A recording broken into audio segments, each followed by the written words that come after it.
It's Wednesday, February 4th, 2026, and I'm here to tell you I don't think winter's going anywhere. We have a lot to talk about in this video, starting with some more snow headed out east. This isn't going to be a ton of snow, but this is going to be a little snow for a lot of people. We're also going to talk about the next 5 days. I know we're hearing about a thaw or a warm-up that's coming to the plains and out east, but at least out east, we're still very cold over the next 5 days. This is still Arctic air. I'd call this an Arctic blast out towards the coast. You can see your temperatures riding 10 to 25 degrees below average. This is very cold, especially in February. New guidance suggests the west and east may see the cooler air this month, with some above average temperatures trying to stick around in the plains. And as I spoke about in my previous videos, I saw this thaw, this warm up coming as we got into the second week of February. I wasn't convinced it was here to stay, and new model guidance also suggests we may actually see a lot of cold air heading back out towards the plains and back out east as we approach Valentine's Day, as we approach the middle to the end of the second week of February. This could even come with a big winter storm. And I'll give you an update on what's happening with our stratospheric polar vortex. It is still expected to split. This is going to have major implications as we get towards the end of February and the beginning of March. I really appreciate you guys watching this video. If you like this type of content, don't forget to subscribe and hit that notification bell. And of course, if you like the video, like the video. Let's get into the weather updates.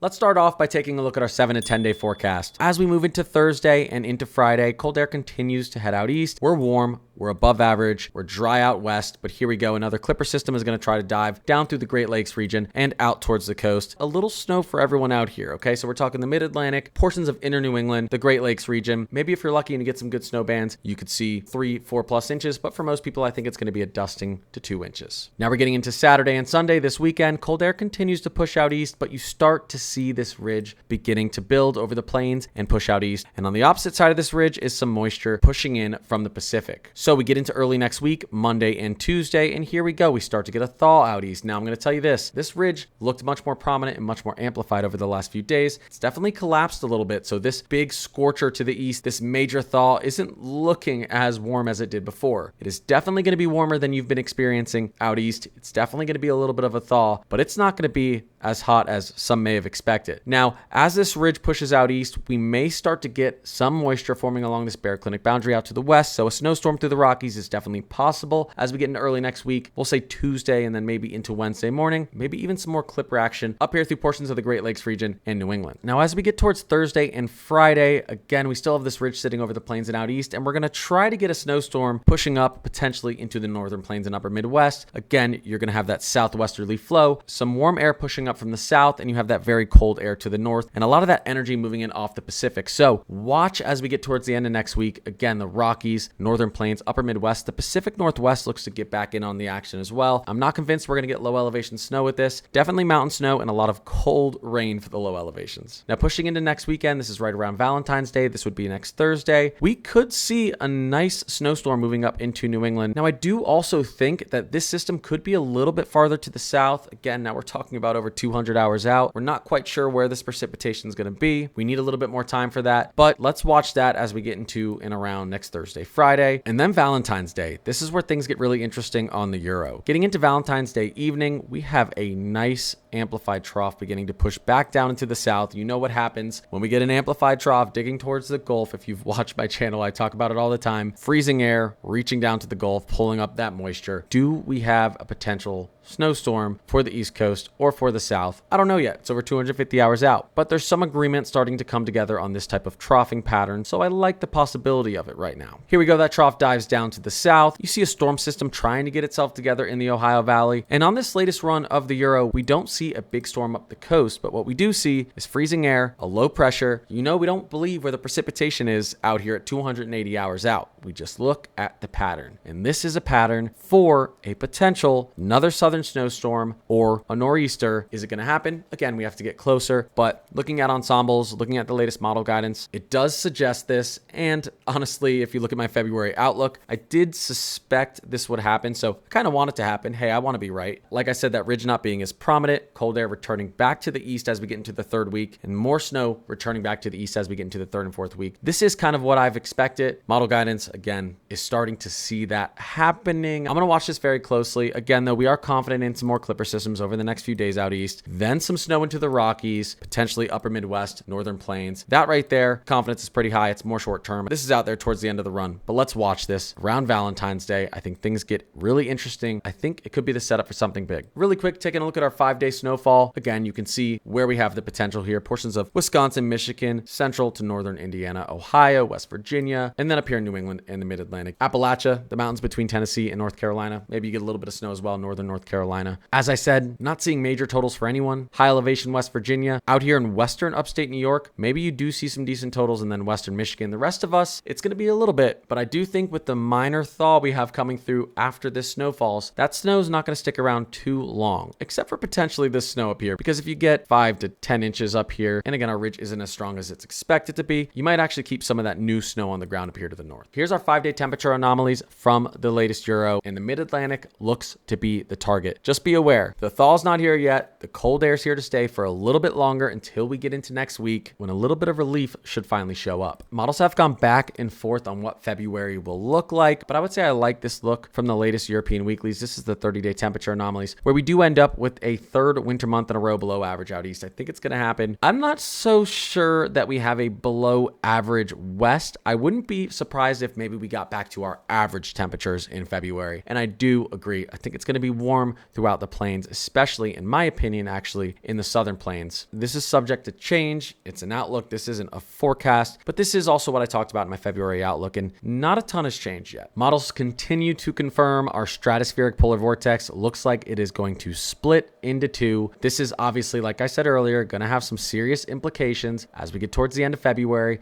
and into March. You see these higher heights, these warmer temperature anomalies pushing up into the stratosphere. You're going to get the coldest air on the planet pushed down to the mid latitudes. How quickly does this split happen? The GFS thinks within the next few days. The Euro thinks, I don't know, it's going to hold on up here. Our winds aren't going to completely come to a stop, not yet, but both the GFS and the European do see eventually that heat, those higher heights taking over the Arctic. I think the groundhog was correct when he said we have 6 more weeks of winter. In my opinion, we may have 8 more weeks of winter. I think March looks pretty cold as well. Although I'm not giving my official March outlook yet, there's some interesting analogs out there. I was about to wrap up this video and the new run of the GFS came out. And as I said earlier in the video, around Valentine's Day, we see a storm out to the east. And I said maybe we will see this snow collapse a little bit further to the south. The new run of the GFS does exactly that. It tries to bring the snow further south. Now, 250 plus hours out, as I said, models don't know where this precipitation is going to be. We're mainly watching the pattern, but we've been seeing this expected heat and this eastern ridging kind of collapse and not be, like I said, as prominent as it was originally suspected to be. So let's continue to watch this time frame out towards the 13th, the 14th, the 15th of February, because if we were to see something develop like this